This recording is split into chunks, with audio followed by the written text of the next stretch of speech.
বিপদ আসে দুই কারণে। কয় কারণে? এই যে করোনা চলতেছে বইলে তো আপনাকে ওই মাহফিল টাহফিল করতে দেয় না জায়গা, ও বিভিন্ন জায়গায় বাধা আসতেছে, আরো কত কিছু আসতেছে আল্লাহ জানে। সব তো একটাই কারণ, কি? করোনা। কি? আমি তো ধানমন্ডির ধনী এলাকায় থাকি, তো ওই জায়গার মানুষ বেশি ডরায়, কারণ যার পয়সা বেশি মরারে বেশি ভয় পায়। কামাইছে যেটি খাইয়া যাওয়া লাগবো না, এই জন্য বেশি ডর। মাস্ক লাগায়, মাঝে মাঝে আমি হাসি, 2-3টা করে লাগায়, মানে কোনো ফাঁক টাক রাখবো না, যে ফাঁক দিয়া চিপা দিয়া করোনা ঢুকে যাবে। হ্যান্ড গ্লাভস, মাথায় টুপি। আবার যেই মানুষটারে সারা জিন্দিগি বুঝাইছি ভাই বউরে পর্দা করান, করাইলো না, এখন দিয়ে নিজে বোরকা পরে, তাও কোনটা? কাপড়ের বোরকা না প্লাস্টিকের? আরে কথা ঠিক নি কও, পাগল হয়ে গেছে।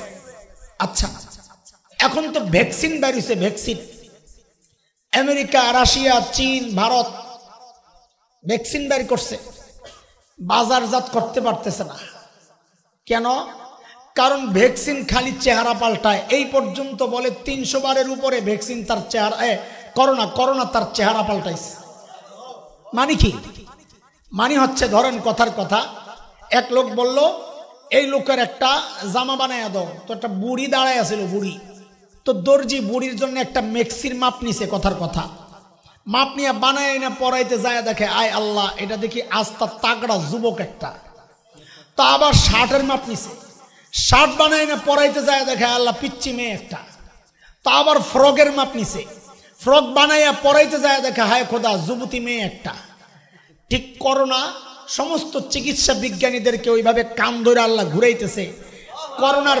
করোনার একটা সিমটম এক রোগীর মধ্যে দেখা ওইটার উপর গবেষণা করে ভ্যাকসিন বানাইছে। আরেক রোগী বা আরেকজনকে প্রয়োগ করতে যায়, যখন টেস্ট করছে দেখে যে করোনা জাগাত নাই, চেহারা পাল্টাই দিয়েছে। আল্লাহও ভ্যাকসিন পাঠাইছেন। কে পাঠাইছে? আল্লাহ বলে চিন্তা করিস না, আমার ভ্যাকসিন 2টা। কয়টা? তোর আযাব আর গজব আর বিপদ যত চেহারা পাল্টা কিয়ামত পর্যন্ত, যত ভাইরাস আসুক, আমার ভ্যাকসিন পাল্টাইব না। আমার ভ্যাকসিন এটাই, লাগাবি ভালো হয়ে যাবে। সুবহানাল্লাহ, একটু আস্তে কর, কাঞ্জুসের দল। এখন জিজ্ঞাসা, ভ্যাকসিন কোনটা ব্যবহার করবেন? ভারতেরটা না আরশেরটা? বুঝা বলছেন তো? ভারতের আইনা কি লাগাইব? আইনা দেখুন যে আমার চেহারা পাল্টাই গেছে, কারে লাগামো ভ্যাকসিন? গরুরে লাগাই দিব। আরশের ভ্যাকসিন লাগাবে মুসলমান। বলে আরশের ভ্যাকসিন আবার কি? বলে তুমি কোরআনকে জিজ্ঞেস করো আরশের ভ্যাকসিন কি। তো আল্লাহ তাআলা জানায়া দিয়েছেন, এই শোনো আরশের ভ্যাকসিন কি। ওমা কানা আল্লাহু লিয়ুআযযিবাহুম ওয়া আনতা ফীহিম ওমা কানা আল্লাহু মুআযযিবাহুম ওয়া হুম ইস্তাগফিরুন।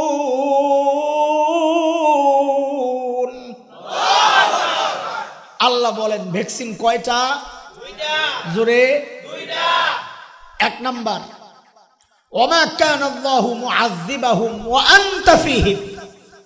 নবী আমার, দুনিয়ার মানুষ আপনাকে ইজ্জত না দিলে কি আসে যায়?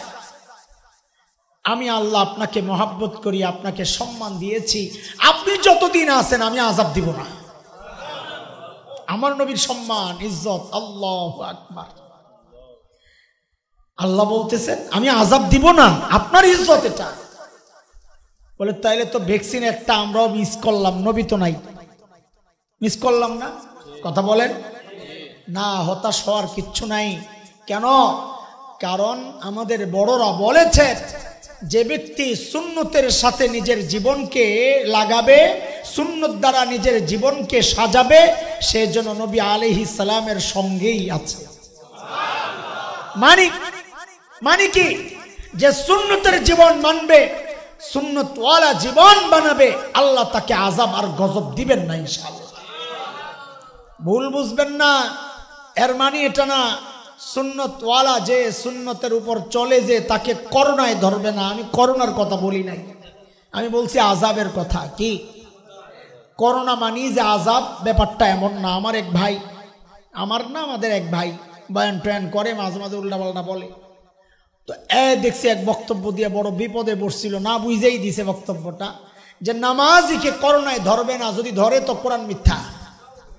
লা হাওলা ওয়ালা, মাথায় কোন মগজ আল্লাহ দিছে, আল্লাহ জানে কেমনে বললো এই কথা। হ্যাঁ, বুঝে নাই, মনে করছে করোনা মানেই বুঝে আযাব। না, করোনা একটা বিপদ। বিপদ আসে দুই কারণে। কয় কারণে? এক বিপদ হইল আযাব।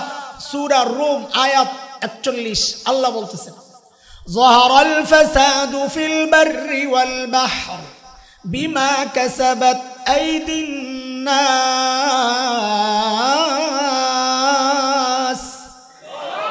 এক বিপদ হইল আল্লাহ বলেন তোর হাতের কামাই, মানে এটা আযাব।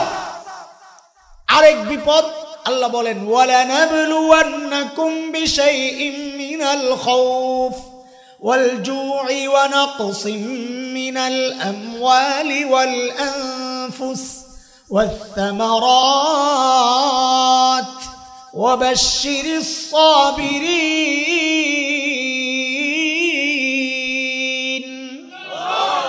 আল্লাহ বলেন আমি মাঝে মধ্যে পরীক্ষা করব, তোর ঈমানের পরীক্ষা। কখনো কখনো করোনা আযাবের কারণেও হবে, কখনো কখনো করোনা পরীক্ষার কারণেও হবে। আযাবের কারণে হবে অপরাধীর, পরীক্ষার কারণে হবে নেককারের।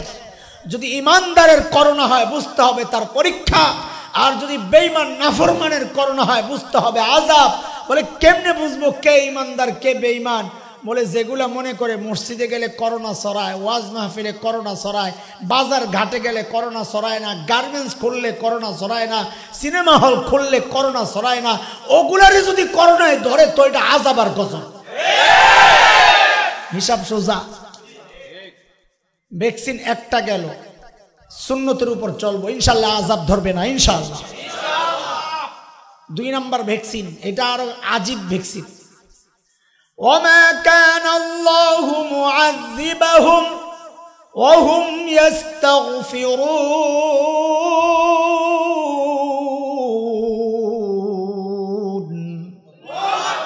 আল্লাহ বলেন এরে আমার বান্দা, যতক্ষণ পর্যন্ত তুমি ইস্তিগফারের আমল করবা, ইস্তিগফারের আমল করবা, আমি আল্লাহ তোমাকে আযাব দেব না।